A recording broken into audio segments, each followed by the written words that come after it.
Hey everyone, welcome back. I know it's been a couple of days since my last video. I actually just got back from a trip to New York where I hit a variety of shops all around the city. That's actually going to be the topic for today's video. But just a quick word of a few things coming up.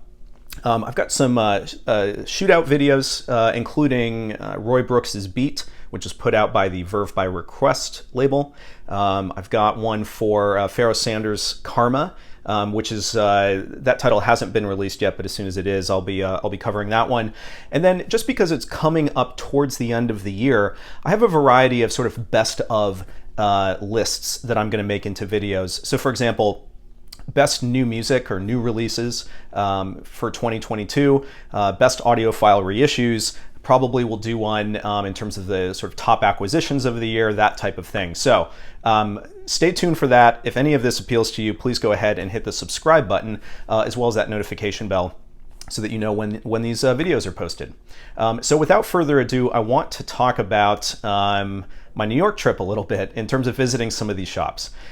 So firstly, I live in Atlanta, right? And Atlanta is a very different market in terms of record stores compared to New York. New York, in some ways, these shops seem like a dime a dozen, whereas in Atlanta, you know, there's not that many shops. There's certainly not that many great shops. And in order to sort of hit them, you have to go by car, right? Because there isn't good public transit system in Atlanta, and so just sort of the experience of navigating the city of Atlanta is very different than navigating the city of New York, and you do have to be a little bit strategic in terms of which shops you're going to hit and in what order when you visit New York, as far as I can tell, So first of all, when I visited New York, I only had 2 days to dig, and that was because my Saturday and Sunday really was going to be busy with friends, and I can't be dragging them in and out of record stores. Done that before, it doesn't go over well. So what I had was Thursday and Friday, took the days off work, and I tried to hit as many record stores as I could while also still kind of doing other things, right? Because my only point of going to New York is not just to like buy vinyl. I can do that online without paying for the flight. But I did want to hit a number of stores as well as get some good food. And so that kind of dictated, I guess, how I navigated the city. So firstly, where I stayed in the Flatiron district. Not entirely my choice. It had to do with my husband's conference that he was attending. But I stayed in the Flatiron district, which ended up actually being, I would say, fairly central in terms of what I needed to do. And I guess what I mean by that is there's a few walkable record stores that I could hit pretty easily, but then it was also sort of relatively central in terms of subway access with where I wanted to go over those couple of days. So let me first cover my visit to Jazz Record Center. So for those who don't know, and probably most of you who follow my channel do know, Jazz Record Center, I would say along with maybe Princeton Record Exchange, are probably the two most famous vinyl stores for jazz in the country. Princeton Record Exchange really has changed over the years, I would say, and that's nothing against them. I think it was just that they seem to really specialize, at least in my eyes, in jazz and blue notes and rare stuff. But it feels like the heyday for that at that particular shop was more like the late 90s and into the early 2000s. However, on the other hand, Jazz Record Center has sort of always really specialized in jazz. I mean, Princeton Record Exchange sells everything. It's just I know them more for jazz. Jazz Record Center, as you know by its name, sells exclusively jazz. So a few things about their store. They're located a few blocks south of Penn Station. It ended up being quite walkable for me from where I was staying in the Flatiron district, and so that was very nice. The building is nondescript. It is located on the 8th floor of essentially an office building, I think, and it's kind of difficult to get into. So, obviously you have to keep an eye on the address of the building because you're not going to see a big sign out front, and instead it's on the call box. There's also a lot of scaffolding on that block, and so it's kind of hard to, figure out which door it was. And I've been there before. It's just that I only go there maybe once every 3 or 4 years because I don't live in the city, and so I always have to kind of refresh my memory. So the door is locked. You have to press the button for the callbacks and they'll buzz you up. The problem is I get into the elevator and I press 8 and it won't go anywhere. Like I need to have some sort of like scan or access or whatever in the elevator in order for it to even go up. And so I'm in the elevator. It's not going anywhere. I get out and I'm kind of like looking around. I'm like, do I need a buzz again? Like I didn't recall this being an issue the last time I was in the city. So I get back in the elevator again, press 8, nothing, get back out. I'm just waiting around to see if somebody comes in and can help me out. And sure enough, a couple of minutes later, a UPS worker, so therefore a coworker of mine, comes in and he's making a delivery. And I'm like, hey man, can you help me? I'm trying to get up to the 8th floor. And he, scans his thing and allows me to go up. So that was good. I was actually kind of worried that maybe they were closed, but obviously they buzzed me in. So anyway. So the shop itself, I did mention that this place is 100% jazz, and it seems to me they do vinyl, they do CDs, they have a lot of books, especially in the entryway.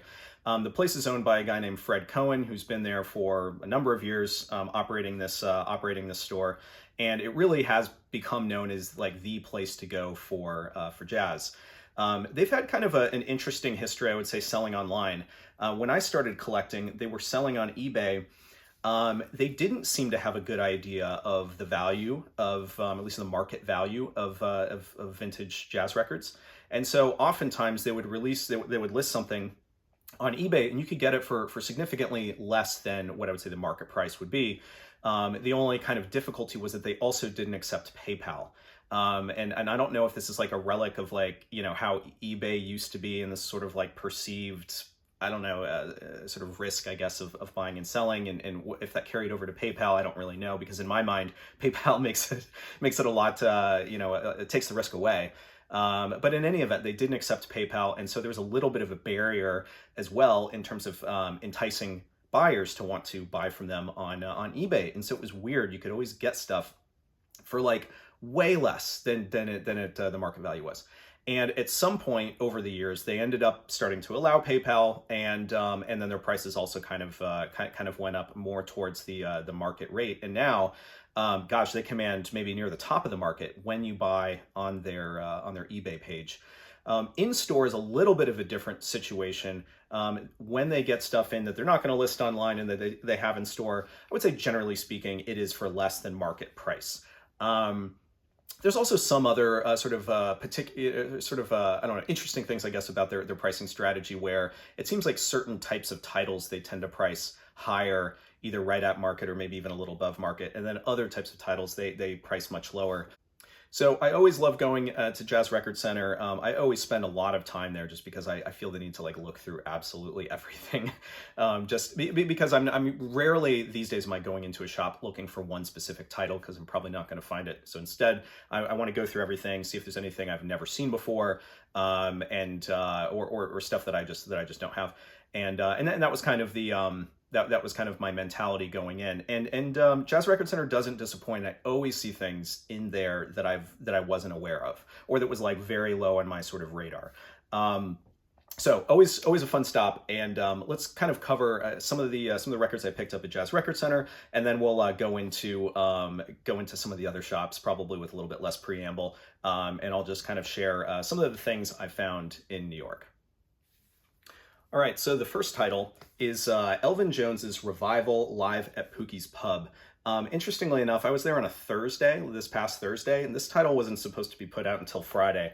But funnily enough, I saw that all over the city. I saw Record Store Day releases that they had put out like in the bins already, that you could just buy immediately. So I don't think they're supposed to do that. But anyway, Jazz Record Center, I'm sure, can do whatever they want. This was a double disc, triple disc. Feels like it's a triple disc.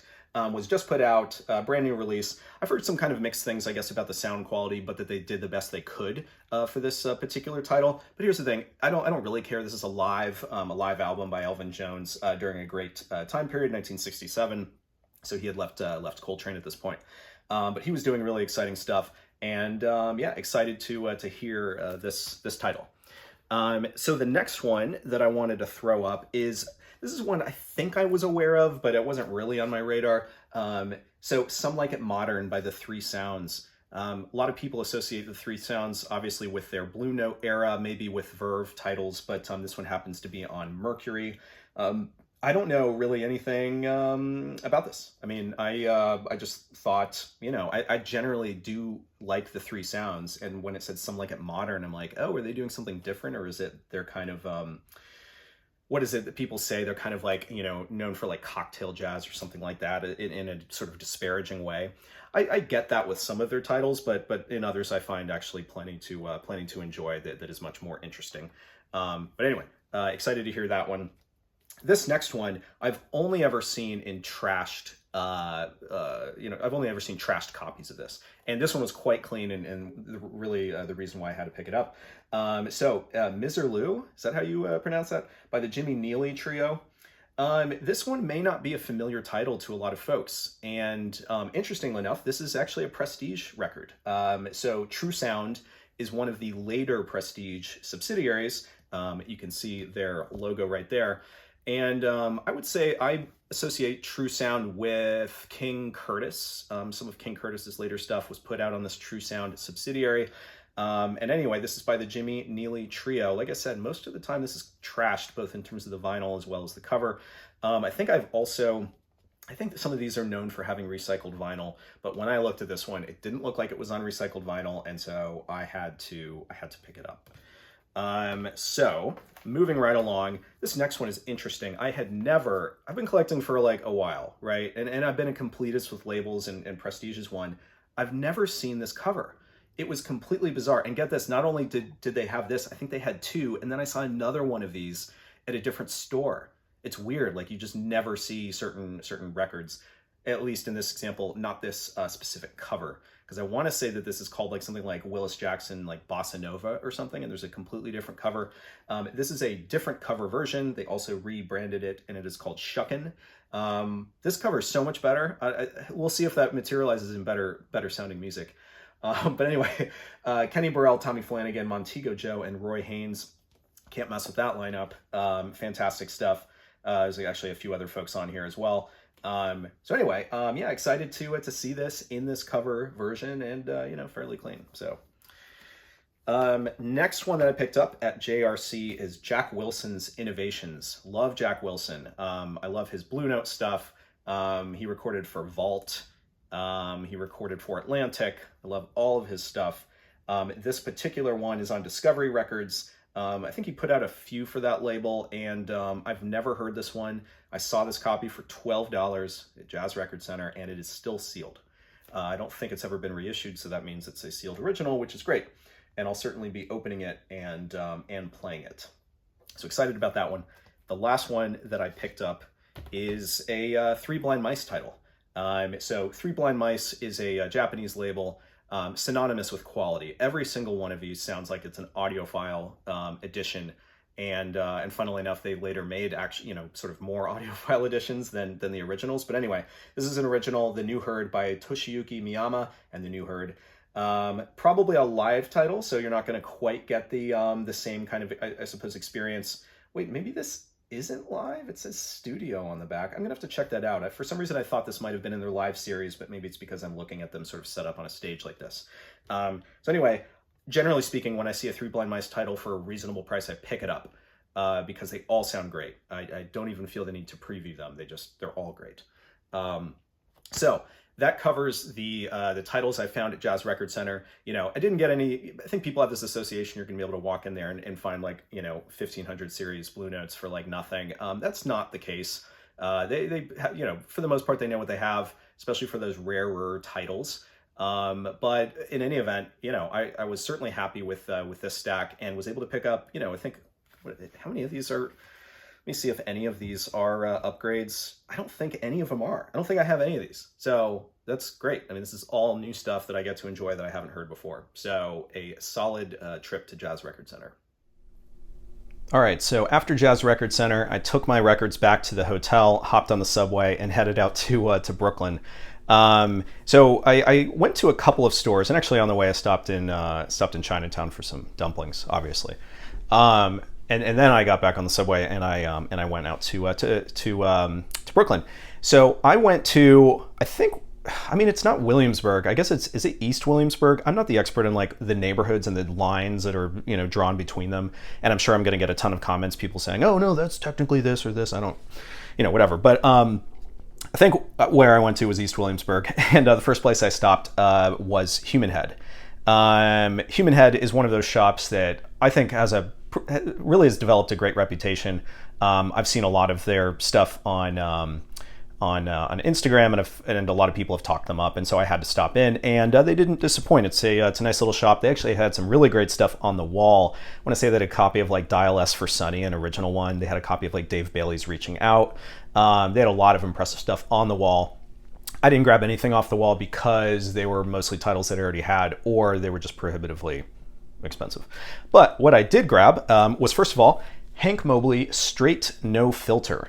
If this is a somewhat unusual looking title, it is because it's one of those shelf sessions that didn't come out originally when it was, when it was recorded, which was a mixture between 1963 and 1966. So it does cover a variety of sessions and therefore lineups. But on this, you have Lee Morgan, McCoy Tyner, Bob Cranshaw, Billy Higgins, Freddie Hubbard, Barry Harris, Paul Chambers, Herbie Hancock, Butch Warren, Donald Byrd. I mean, you have Morgan, Hubbard, and Byrd on this. I mean, with each time obviously playing with Mobley. I mean, so cool to be able to get this.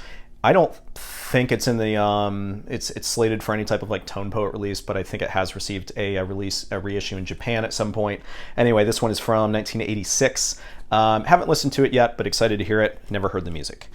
Next one up is Recuerdo, perhaps, by the Chuck Mangione Quintet.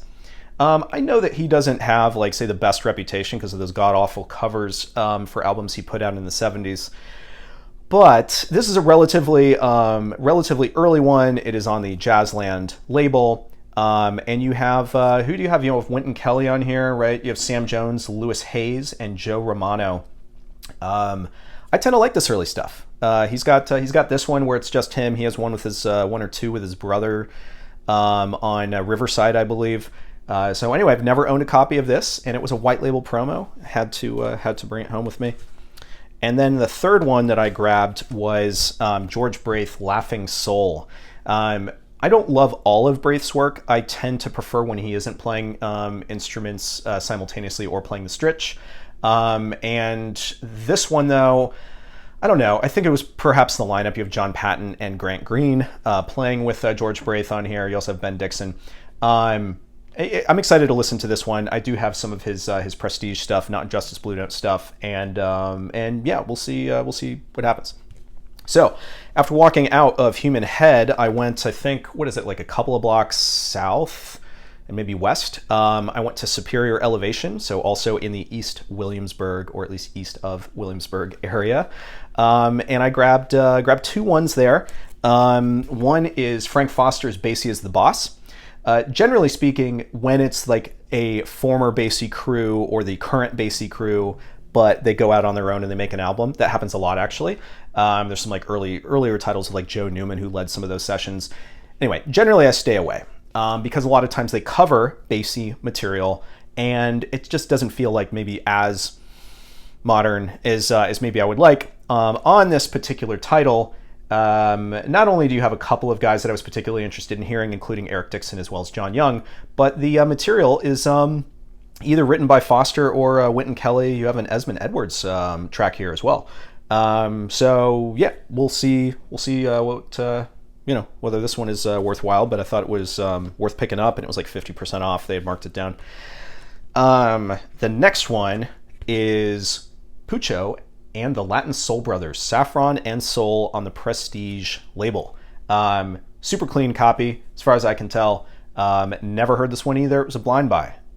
So yeah, I'm excited. I mean, so far, each of these I've never owned any copy of. It's very unusual for me, and I think that's, I don't know, it's also like kind of indicative of where I am in my collecting, where I'm like less interested in just, constantly getting upgrades as much as I am still trying to discover new music. But anyway, those were the records I found in, between Human Head and Superior Elevation in Brooklyn. And that actually closes out the day. I went out the next day, however, and visited a number of other shops. All right, so day two, at least early on, I found myself in the East Village, kind of a combination of record stores I wanted to hit, as well as I think a specific coffee shop that I wanted to go to. The first shop that I went to is Stranded Records.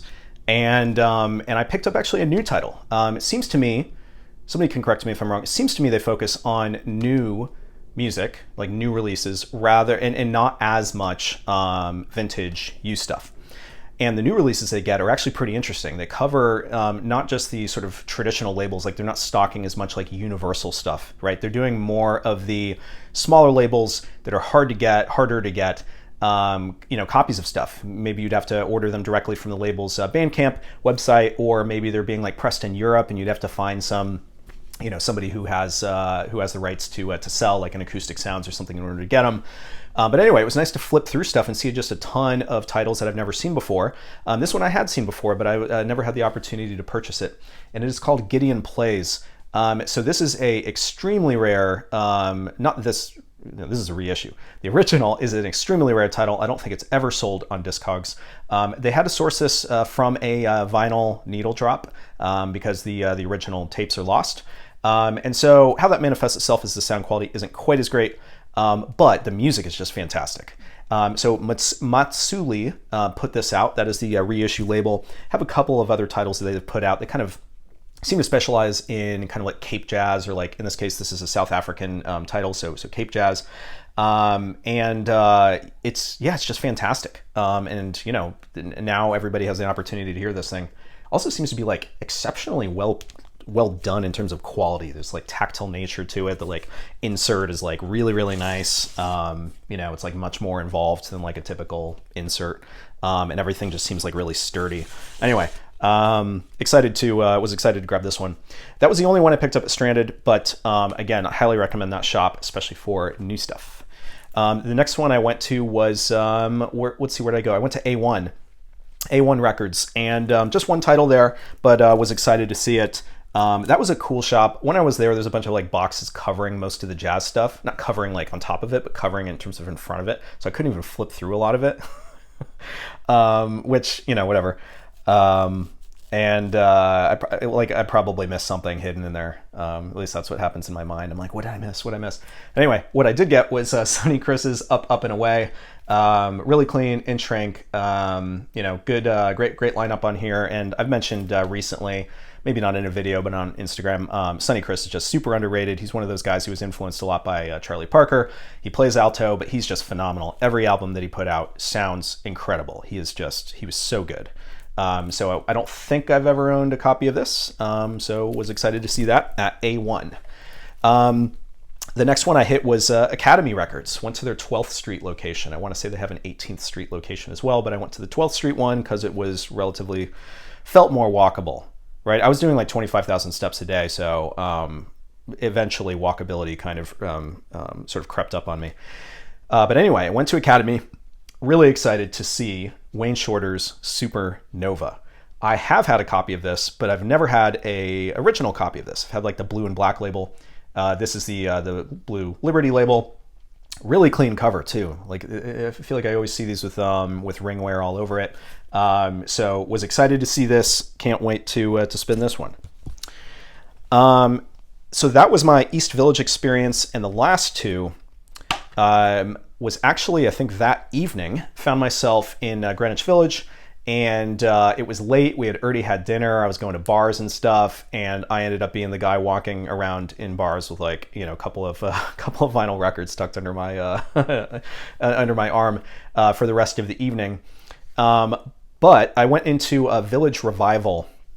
Really interesting shop, pretty cavernous, lots of stuff. It felt more of the sort of, sort of classic experience of digging in a record store, because it was organized, but it just had the feeling of it not being as organized. And anyway, really cool shop, really cool owner as well. He was very friendly. And I found two titles that I was excited to get. Both of these I have copies of, but these are just in really nice shape. So the first one, Music to Listen to Barney Kessel By. A look at the condition of this cover. This has got to be 1957, maybe earlier. Yeah, 57.